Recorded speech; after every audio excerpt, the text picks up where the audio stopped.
जिस AN-32 को भारतीय वायुसेना का पुराना ट्रांसपोर्ट विमान माना जा रहा था, उसकी कहानी अब भी खत्म नहीं हुई है। खबरों के मुताबिक नया MATA आने के बाद भी भारतीय वायुसेना के कई उन्नत AN-32 विमान 2040 के दशक तक और शायद उसके बाद भी आसमान में उड़ते नजर आ सकते हैं। तो आखिर भारत पुराने AN-32 को इतनी लंबी उम्र क्यों दे रहा है? और क्या MATA आने के बाद भी वायुसेना को पुराने विमानों की जरूरत पड़ेगी? आइए समझते हैं पूरी कहानी। दोस्तों, AN-32 की भूमिका इतनी अहम क्यों है?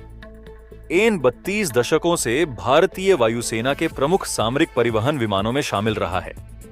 इसका इस्तेमाल सैनिकों और सामान की आवाजाही, लॉजिस्टिक सपोर्ट, मानवीय सहायता अभियानों और एयर मेंटेनेंस जैसे महत्वपूर्ण मिशनों में किया जाता रहा है।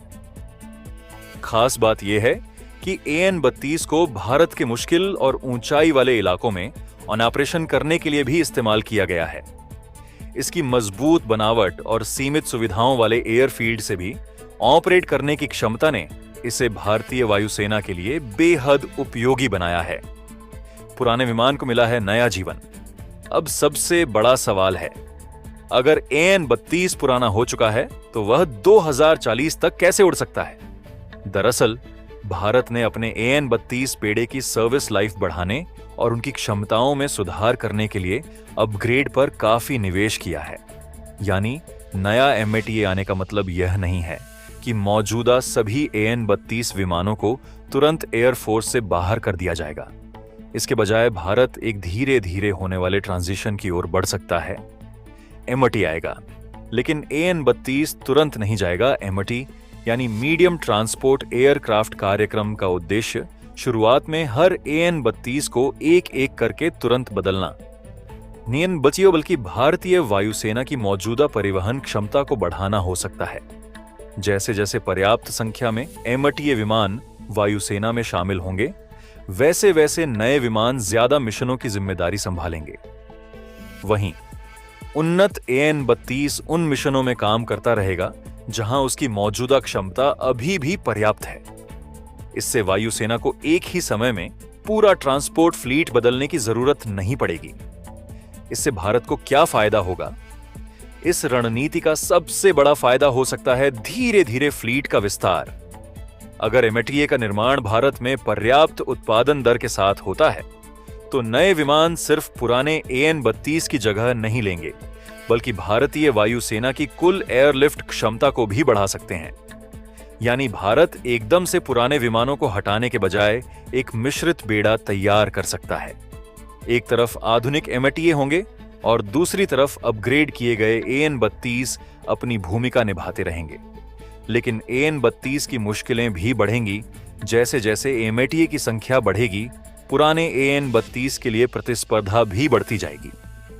अगर नया MATA ज्यादा पेलोड, ज्यादा रेंज, बेहतर विश्वसनीयता, अधिक सहन शक्ति और आधुनिक एवियोनिक्स उपलब्ध कराता है, तो धीरे धीरे पुराने AN-32 को ऑन-परेट करना आर्थिक और परिचालन दृष्टि से कम आकर्षक हो सकता है। लेकिन यह बदलाव रातों रात नहीं होगा।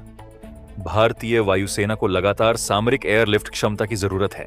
इसीलिए AN-32 की अंतिम विदाई में कई साल लग सकते हैं।